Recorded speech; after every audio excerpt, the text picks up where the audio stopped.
तो कहानी शुरू होती है एक छोटे से शहर से और ये वक्त 1860 का था। हम जंगल के बीच एक घर को देखते हैं। इस घर में फ्लोरेंस नाम की औरत अपने 3 बच्चों के साथ रहा करती थी। एक दिन मौसम बहुत खराब था, जैसे कि वक्त 1860 का है। उस वक्त लाइट भी नहीं हुआ करती थी, इसीलिए ये लोग मोमबत्ती का ही इस्तेमाल किया करते थे। आज भी फ्लोरेंस अपने कमरे में अपने तीनों बच्चों के साथ बैठी थी। अचानक से उसे नीचे जाना पड़ता है। तभी वो देखती है उसके पीछे कोई चीज थी जो सफेद कपड़ा ओढ़े खड़ी थी। परेशान वो तब होती है जब वो सफेद कपड़ा उसके बच्चों के कमरे में जा रहा था। वो डर जाती है। फ्लोरेंस जब उसका पीछा करती है तो उसे कोई भी नजर नहीं आता, लेकिन जब वो अपने बच्चों के कमरे में आती है तो वहाँ से उसका बेटा गायब था। ये अपनी बेटी से पूछती है। वो बताती है कि उसको ब्लैक मैन ले गया। उसे लग रहा था कि उसकी बेटी ऐसे ही उसे डरा रही है। जब ये अपने बेटे को ढूंढने नीचे जाती है, नीचे ये अपनी नौकरानी से अपने बेटे को ढूंढने का कहती है। तभी उसे अपने बच्चों के कमरे से दोबारा से आवाज आती है। जब ये कमरे में जाकर देखती है तो वहाँ पर इसे अपना कोई भी बच्चा नहीं मिलता। ये काफी डर गई थी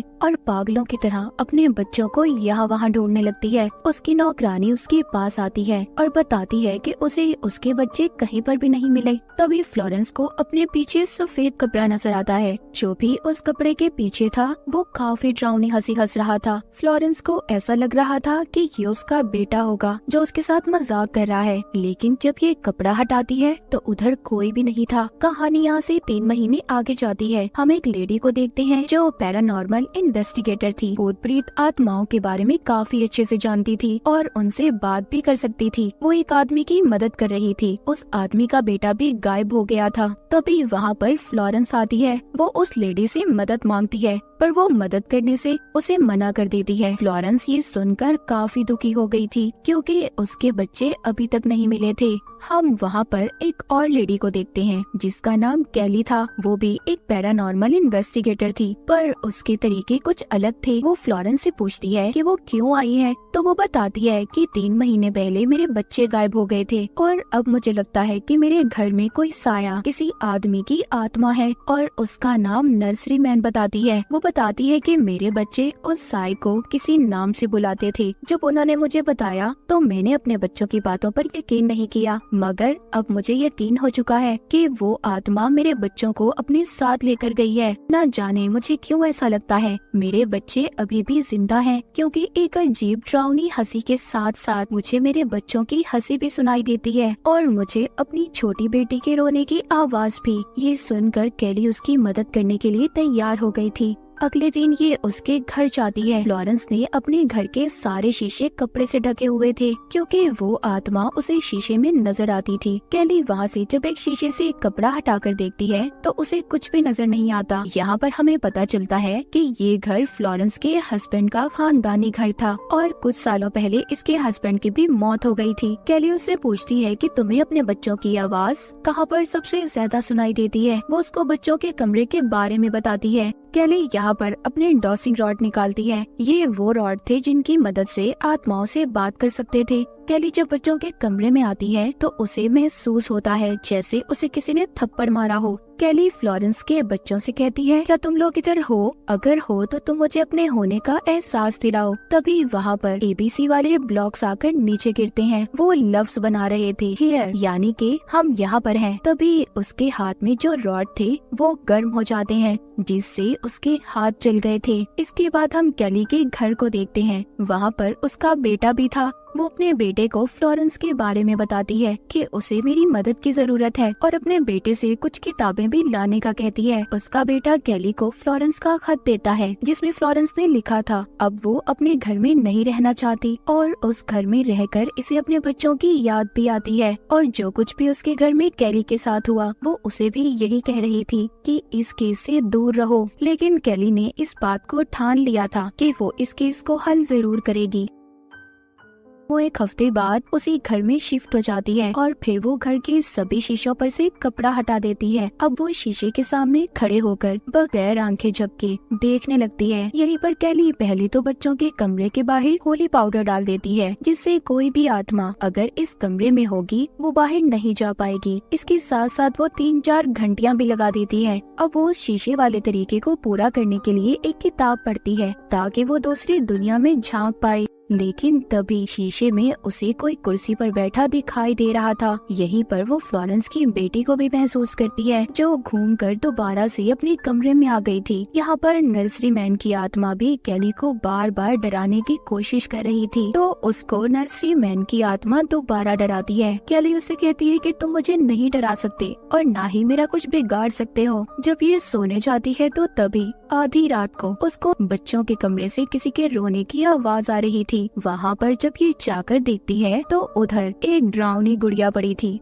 अगले दिन कैली जब शीशे के सामने अपनी गर्दन को देखती है, उस पर अजीब से निशान थे और वहाँ पर ब्लॉक्स भी पड़े थे जिनसे लिखा था आई कैन, मैं कर सकता हूँ। जिसके बाद कैली बच्चों के कमरे के बाहर अब कुछ कॉइन्स, सिक्कों को भी रख देती है ताकि वो आत्मा उसे कोई नुकसान न पहुँचा पाए। उसको नर्सरी मैन की बनाई हुई एक ड्राइंग भी मिलती है जिसके पीछे ए लिखा हुआ था। एक दिन कैली का बेटा उसे खत भेजता है क्योंकि उसे एक बुरी औरत के बारे में पता चला था जो काफी वक्त पहले इसी घर में रहा करती थी, जो अब फ्लोरेंस का था। इसीलिए अपने बेटे के बताने पर कैली उस बुरी औरत से मिलने चाहती है। वो बुरी औरत उसे बताती है कि मैंने उस घर में किसी की आत्मा को महसूस किया है और कई बार शीशे में भी देखा है। इस बात को 70 साल हो गए हैं, पर आज भी मुझे उस आत्मा से डर लगता है। वो औरत बताती है इसी आत्मा ने मेरे भाई को भी गायब कर दिया था और मेरा भाई आज तक नहीं मिल पाया, जिसके बाद हमने उस घर को छोड़ दिया, नहीं तो वो मुझे भी मार देता। बातों बातों में कैली के हाथ से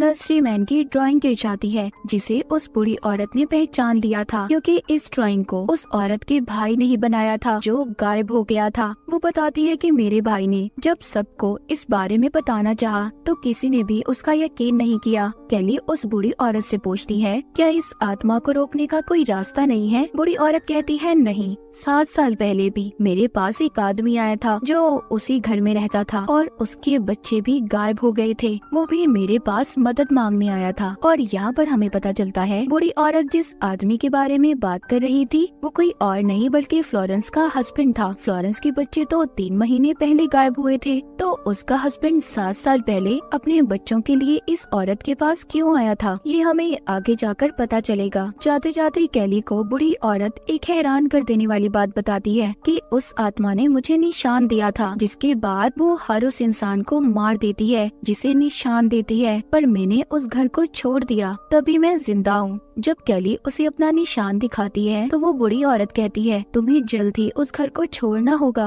तुम्हारी जान को खतरा है। पर कैली उस बुरी औरत की नहीं सुनती और चली जाती है। वो अब फ्लोरेंस के पास आ गई थी, उसे सब बता देती है जो बुरी औरत ने उसे बताया था। फ्लोरेंस सब बातें सुनकर अपने आप को बुरा भला कह रही थी क्योंकि उसने अपने बच्चों की बात पर यकीन नहीं किया था, हालांकि उसके बच्चों ने उसे बताया भी था। कैली जब उससे उसके हस्बैंड की मौत की वजह पूछती है तो वो बताती है कि उस आत्मा ने मेरे हस्बैंड को एक निशान दिया था जिसके बाद वो मर गया और मुझे भी बिल्कुल वैसा ही निशान दिया है, इसीलिए मैंने उस घर को छोड़ दिया। ये सुनकर कैली वापस से अपने घर आ गई थी क्योंकि उसने अपने बेटे से कुछ किताबें मंगवाई थी जो किसी और ने नहीं बल्कि फ्लोरेंस के हस्बैंड ने लिखी थी क्योंकि वो यूनिवर्सिटी में पढ़ाया करता था। कैली का बेटा डार्कवुड हाउस की बहुत सारी किताबें लेकर आता है। सारी रात कैली और उसका बेटा उन किताबों को पढ़ते हैं मगर उन्हें कुछ भी नहीं मिलता। तभी कैली के बेटे को महसूस होता है कि जैसे उसके कंधे पर किसी ने हाथ रखा हो। उसे बहुत डर लगता है और इसी डर की वजह से वो वहाँ से चला जाता है।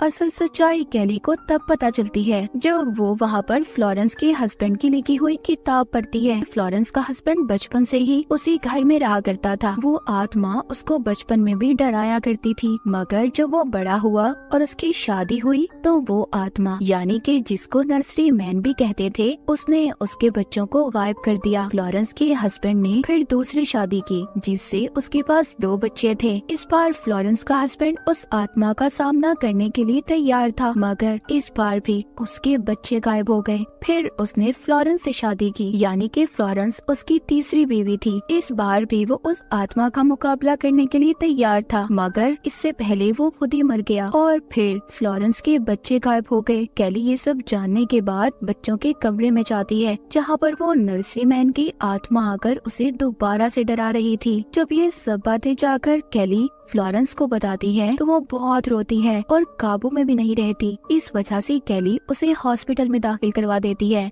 फिर वापस से फ्लोरेंस के घर आती है। यहाँ पर उसका बेटा भी उससे मिलने आया था, जो आकर जब उस कमरे में जाता है तो वहाँ पहुंचकर उन कॉइन्स को देखता है जो कैली ने वहाँ पर रखे हुए थे। कैली का बेटा उन सिक्कों में से एक को हटा देता है। तभी कैली के बेटे को बच्चों के रोने की आवाज आती है। जब ये कैली को बुलाता है तो उधर कोई भी नहीं था। अचानक से दरवाजा बंद हो गया था। उधर दूसरी तरफ फ्लोरेंस ने कूदकर अपनी जान दे दी थी। कैली अब दोबारा से फ्लोरेंस के घर आती है और उस आत्मा को चैलेंज करती है कि तुम मुझे नहीं डरा सकते, और घर के सभी शीशों को तोड़ देती है। जिसके बाद वो उस आत्मा से कहती है, मेरे बेटे को छोड़ दो, अगर तुम्हें ले जाना है तो मुझे साथ ले जाओ। जब ये ढूंढती है तो इसे इसका बेटा मिल गया था। ये अब उसको लेकर अपने घर आ जाती है, जहाँ पर उसको एक किताब मिलती है जिसमें उसे पता चलता है कि पहले जमाने में लोग एक जादू करते थे। तो कैली यहाँ पर तरीका पढ़ती है, अगर उस इंसान की हड्डियों को निकाल कर होली कर कर यानी पाक कर कर उसे जमीन में दबा दिया जाए तो वो आत्मा आजाद हो जाएगी।